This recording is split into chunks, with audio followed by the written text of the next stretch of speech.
하나님께서 오늘 우리에게 주신 말씀 예레미야 14장 1절에서 9절 말씀입니다.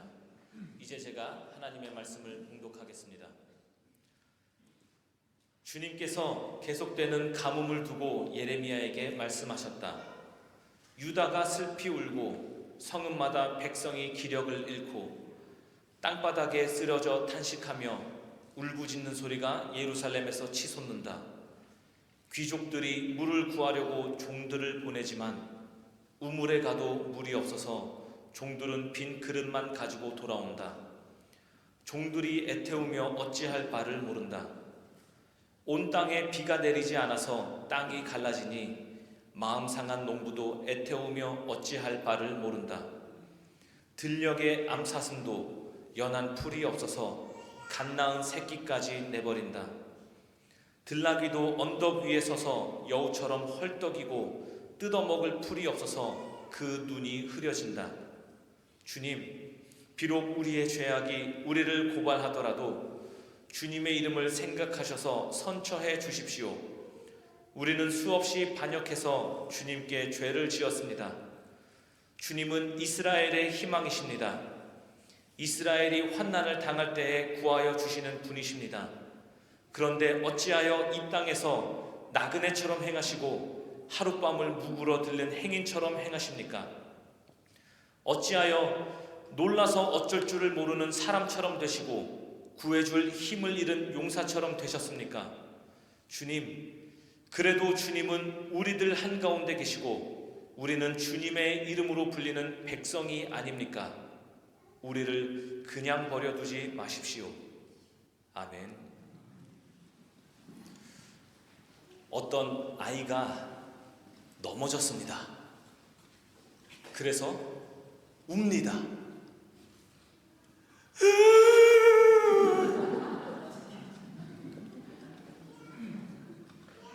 그리고 엄마를 부릅니다. 엄마!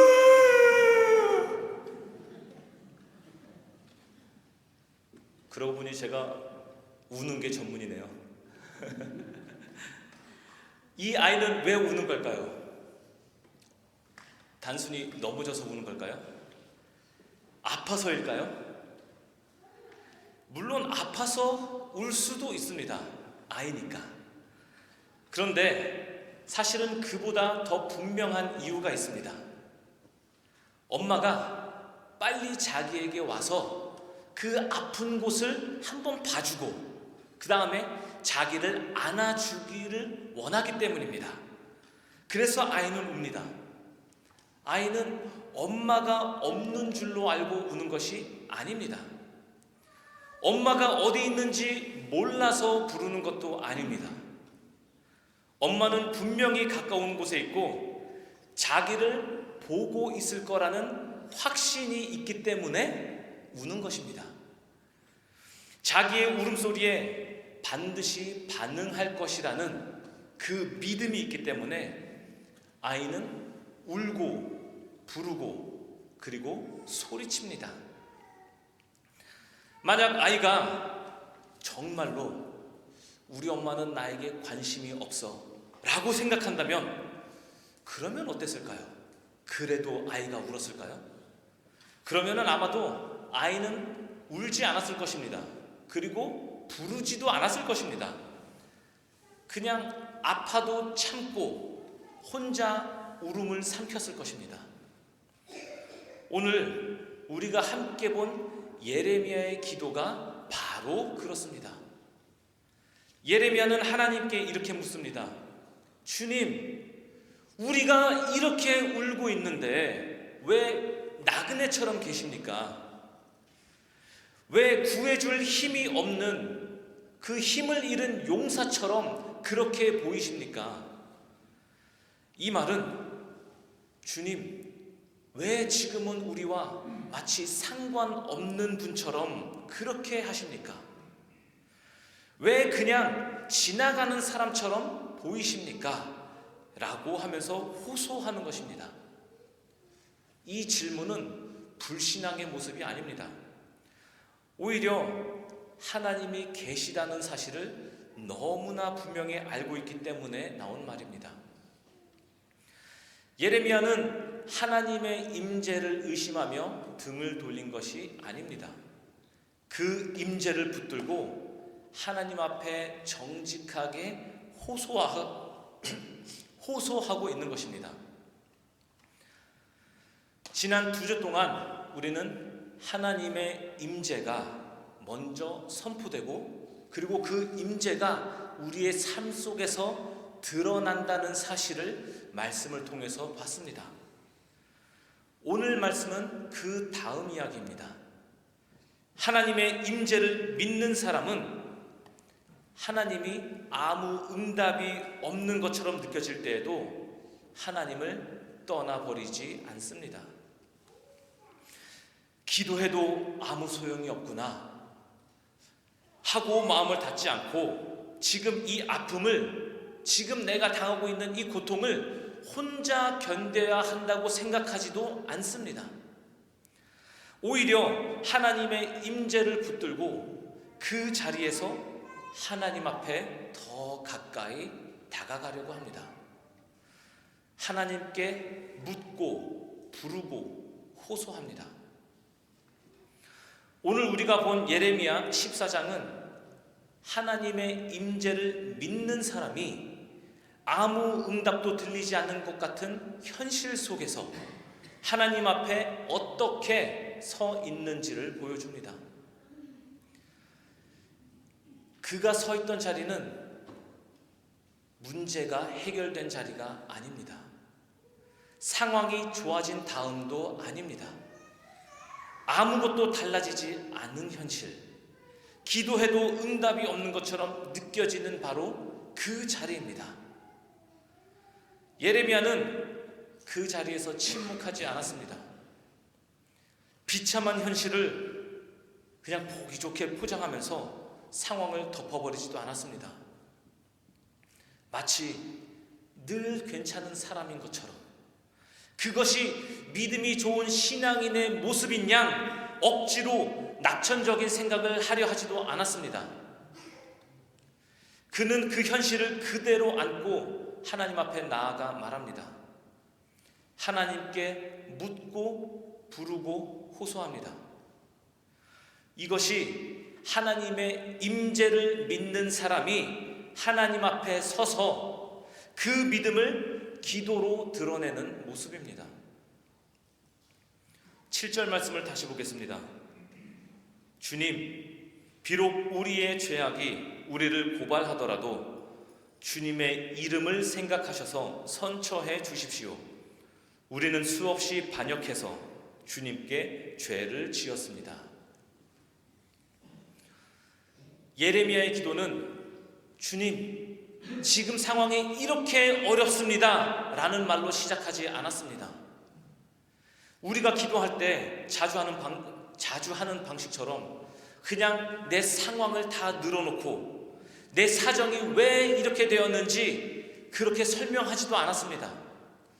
그냥 처음부터 하나님 앞에서 가장 마음 아픈 말을 먼저 꺼냅니다. 우리가 죄를 지었습니다. 예레미야는 유다 땅에 무슨 일이 벌어지고 있는지 모르는 게 아닙니다. 정확히 알고 있습니다. 비가 오지 않았고 사람들은 물을 구하지 못했고 짐승들까지 쓰러지고 있었습니다. 그는 그런 상황을 마치 먼 곳에서 이 이야기로 전해 들은 것처럼 그런 사람이 아니었습니다.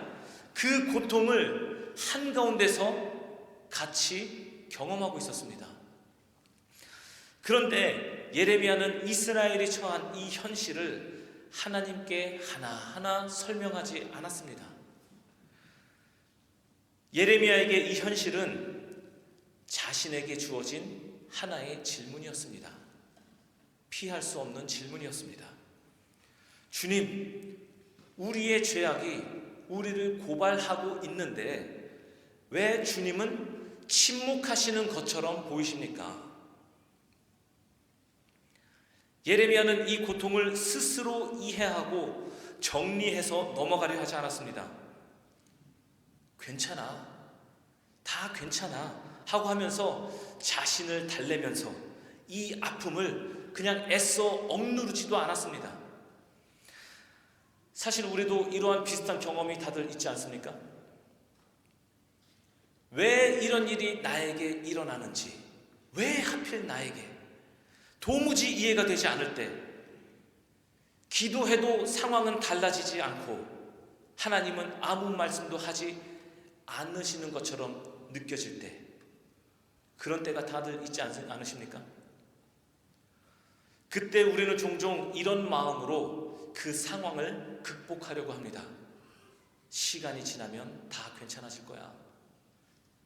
다 이유가 있겠지. 나보다 더 힘든 사람이 얼마나 많은데. 그런 말들로 상황을 정리해 보려고 하는 경우도 있습니다. 하지만 우리의 마음은 여전히 아프고 하나님을 향한 그 질문은 사라지지가 않습니다. 왜요? 하나님, 왜요? 예레미야는 그 자리에서 그렇게 자신을 설득하지 않았습니다.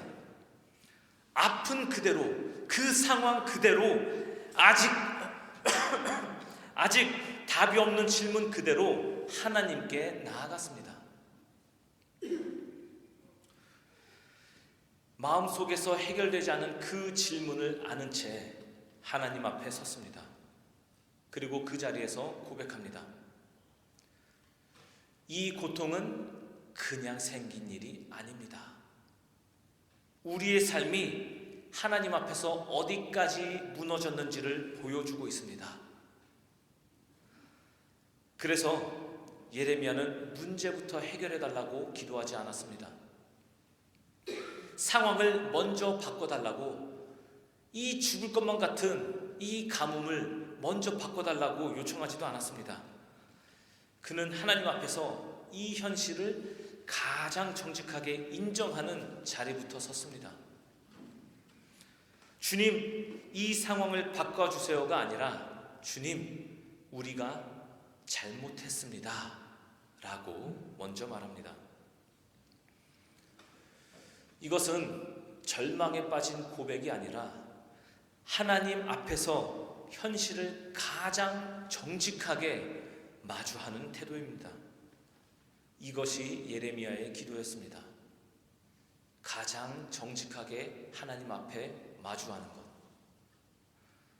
그런데 예레미야의 기도는 여기서 멈추지 않습니다. 죄를 고백한 그 자리에서 기도의 방향이 바뀝니다. 예레미야는 더 이상 자기 민족 안에서, 이스라엘 백성 안에서 구원의 이유를 찾지 않습니다.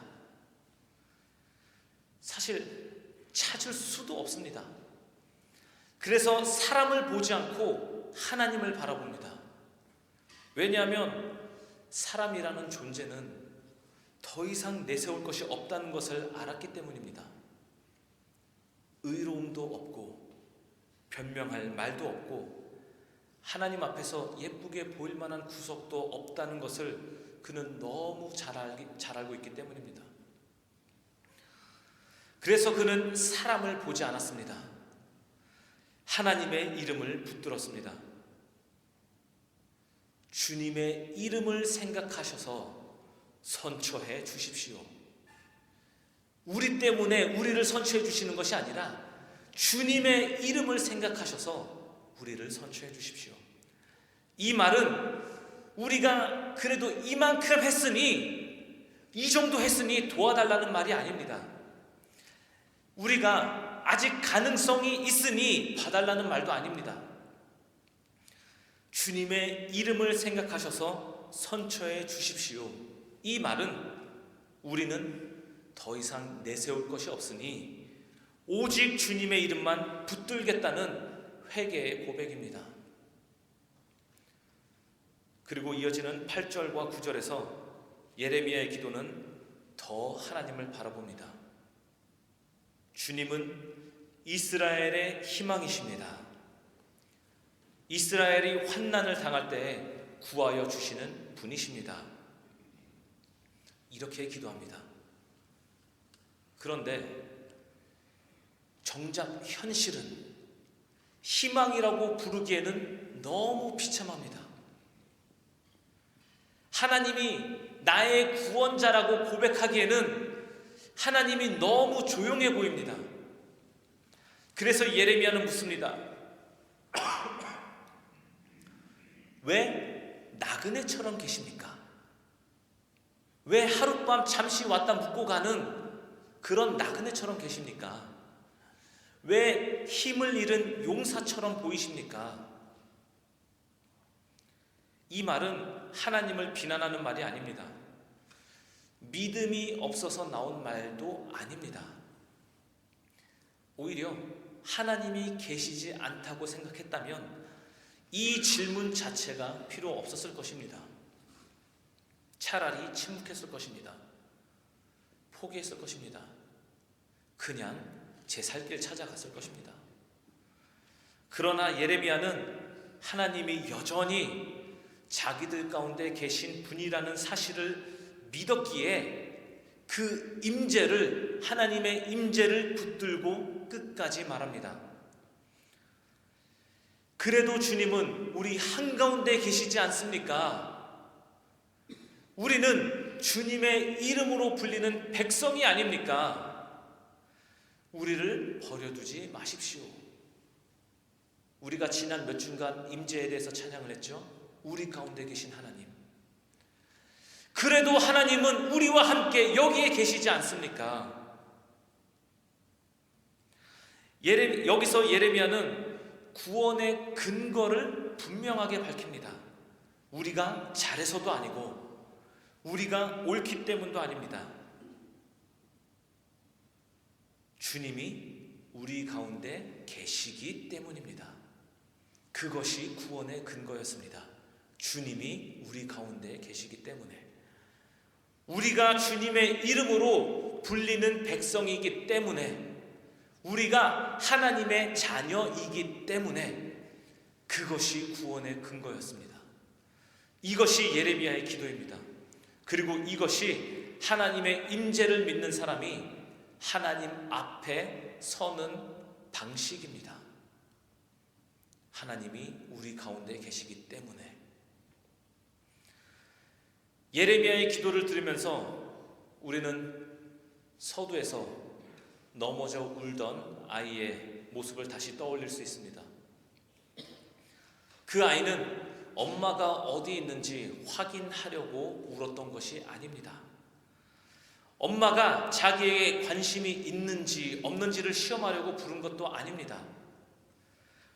엄마가 분명히 가까이 있다는 것을 알고 있기 때문에 자기를 보고 있고 반드시 반응할 것이라는 것을 믿었기 때문에 아이는 울고 부르고 도움을 요청했습니다. 하나님의 임재를 믿는 사람의 기도가 바로 그런 것입니다. 마치 아이가 엄마를 부르는 것처럼.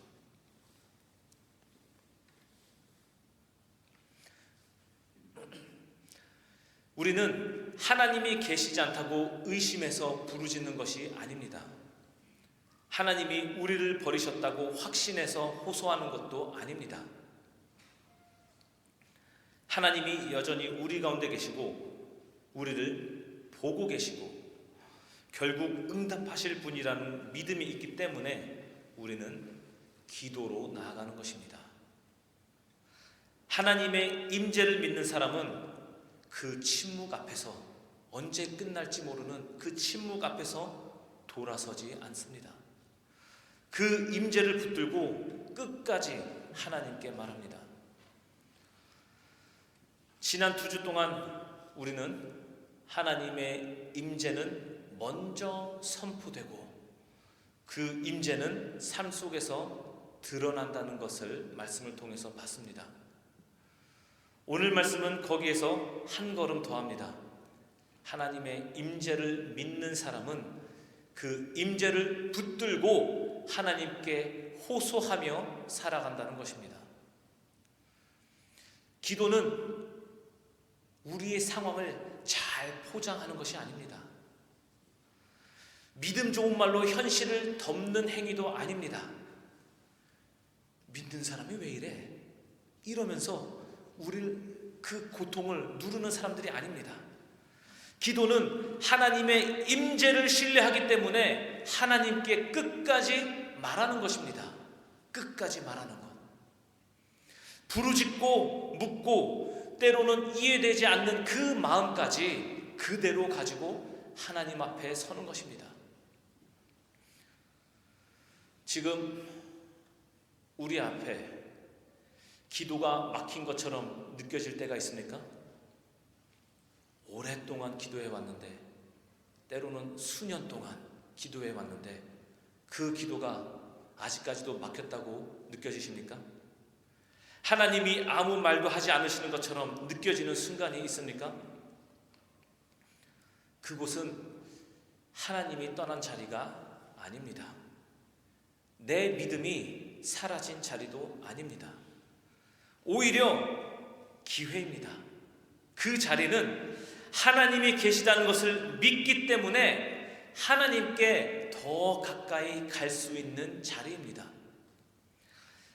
아무 말도 하지 않고 혼자 버티는 자리가 아니라, 하나님 너무 힘들어요, 죽겠어요, 그렇게 하고 그 말 그대로 말할 수 있는 자리입니다. 우리는 믿음이 없어서 우는 것이 아닙니다. 우리의 눈물은 믿음이 없어서 흘리는 눈물이 아닙니다. 하나님이 계시다는 것을 알기 때문에 기도하면서 울 수 있는 것입니다.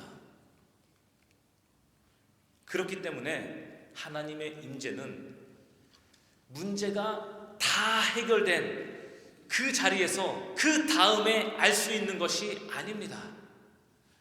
오히려 아무것도 해결되지 않는 이 상황, 그 자리에서도 믿고 붙들 수 있는 약속입니다.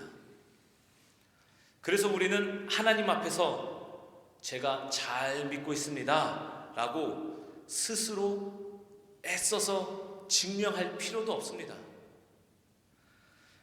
기도를 잘 정리해서 아름다운 말로 온갖 문법에 맞게 정말 평소에 쓰지 않는 단어까지 사용하면서 그렇게 하지 않아도 됩니다. 그냥 내 상황을 길게 설명하면서 내가 지금 이러니까 이해해 주세요, 이렇게 하면서 하나님을 설득하지 않아도 됩니다. 그저 하나님이 계시다는 것을 믿고, 하나님이 나를 보고 계시다는 것을 믿고 그대로 하나님께 나아가면 됩니다. 기도하다가 말이 엉켜도 발음이 쇠도 괜찮아요. 그냥 마음이 정리되지 않아도 내가 지금 무슨 말을 하는 건지 나조차도 이해되지 않아도 괜찮습니다. 하나님은 우리의 솔직한 마음을 먼저 들으시는 분입니다. 하나님 앞에 솔직하게 나가야 됩니다. 아이가 부모의 존재를 의심하지 않고 우는 것처럼 우리도 하나님의 임재를 의심하지 말고 기도로 부르고 묻고 호소합시다. 그래서 오늘 우리가 함께 들은 이 말씀이 우리의 다짐으로만 남지 않고 우리의 기도 제목이 되기를 원합니다. 하나님의 임재를 의심하지 않고 마치 응답이 없는 것처럼 느껴지는 자리에서도 끝까지 하나님께 나아가 울며 부를 수 있는 성도가 되기를 축복하며 기도합니다. 기도하겠습니다.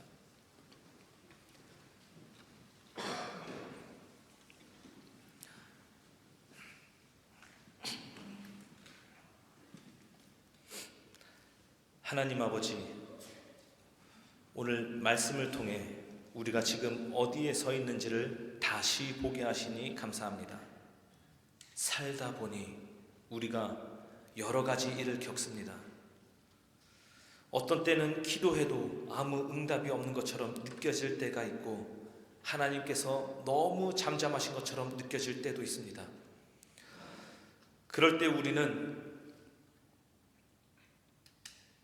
의심하며 물러서지 않기를 원합니다. 혼자 참고 견디는 것으로 나의 믿음을 대신하지 않기를 원합니다. 예레미야처럼 이 아픔을 안고 주님 앞으로 나아가 묻고 부르고 호소하게 하옵소서. 우리의 죄악이 우리를 고발하고 있습니다. 그런데도 우리는 주님의 그 이름을 붙듭니다. 이 고백이 우리의 말이 아니라, 성경책의 말씀이 아니라 우리의 기도가 되게 하옵소서.